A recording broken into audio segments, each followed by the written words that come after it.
Well, in 1985, when I'd heard about Farabloc through an indirect source, I found out that phantom pain was one of the biggest problems that I deal with my clients being amputees.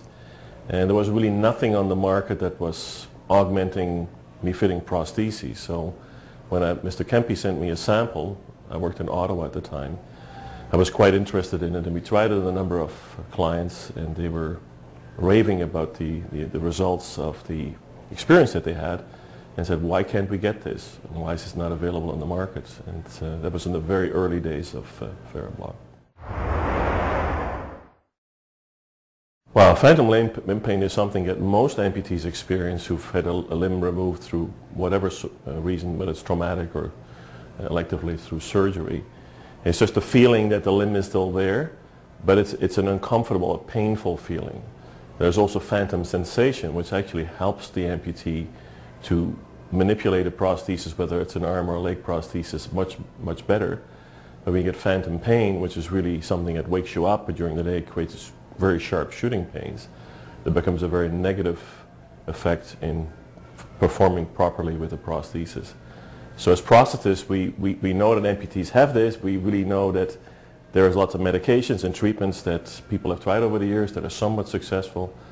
But since we've used Farabloc within the prosthesis and as a limb cover, as a sock, it has made a huge difference in the lives of the majority of the clients that I see every day.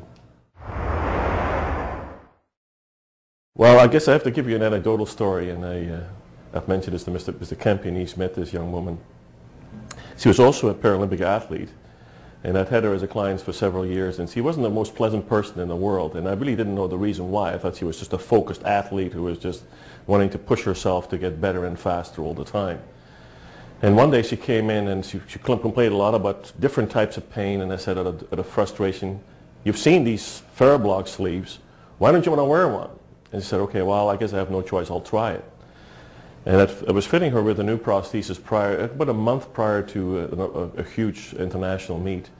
And she said the prosthesis was okay, but she really wanted to get some relief from pain. She didn't mention the word phantom pain. She phoned me back the next day, first thing in the morning, 8 o'clock in the morning, and the receptionist said, I won't mention her name, she said, so-and-so is on the phone, can you please take the call? And I said, oh my goodness, because every time when she'd phoned in the past it was negative. I said, let's take a message. She said, no, it's a good phone call. It's a positive feedback. So I picked up the phone and she said, Tony said, it's the very first time in 10 years that I've been able to sleep. And I said, what do you mean? She said, didn't I tell you? Well, you've told me so many things. She said, I've had phantom pain for 10 years. Couldn't you see that on my face? And indeed, her face was very frowned and very grim looking all the time. And the next time when I saw her about a week later, she was just cheerful and very, very grateful. So just sleeping with the sleeve on her leg overnight and then having the Farabloc in the prosthesis made a huge, huge difference in her life. That was in 1994, and we've done the same thing to pretty well all of our clients since that time with very similar results.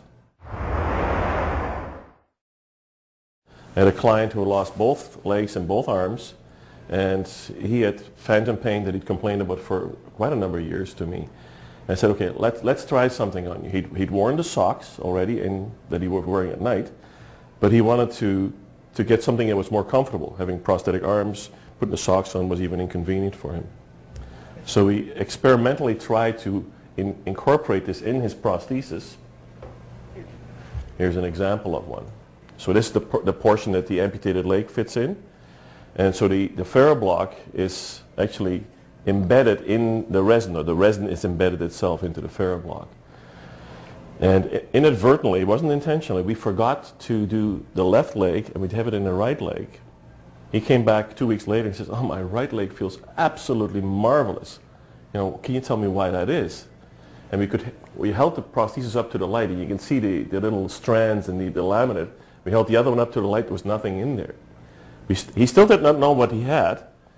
He came back to us another 2 weeks later, and he said, this has to stop. Why is my right leg fitting so good and the left leg is not? So we confessed. Said, this is what's inside the laminate. So he was one of our very first double-blind studies, if you will, whereby he had phantom pain in all 4 limbs simultaneously. whereby he could tell us right away that there was something that was real that happened to him in the way of improvements. Yesterday, for example, I pulled a back muscle doing something in my office that I shouldn't have done, you know, in other words, asking for help to carry something. And I had very sharp shooting pains going through my back. And I'd made a belt for somebody some time ago, and I thought, well, I can just use it. I no longer had it. We make things for ourselves, and then we give it away to people. So my technician sewed this thing up, and I wanted to have a cold pack in my back to minimize the spasms. And I said, well, make a little pocket for it, so when I have this around my back, it doesn't fall out. So that's just one alteration that we continually come up to customize the product to each individual need. And I think that's the neat part of having the actual product available on site, because we can actually customize pretty well anything, having a good sewing machine, having some idea that how people are going to be using it.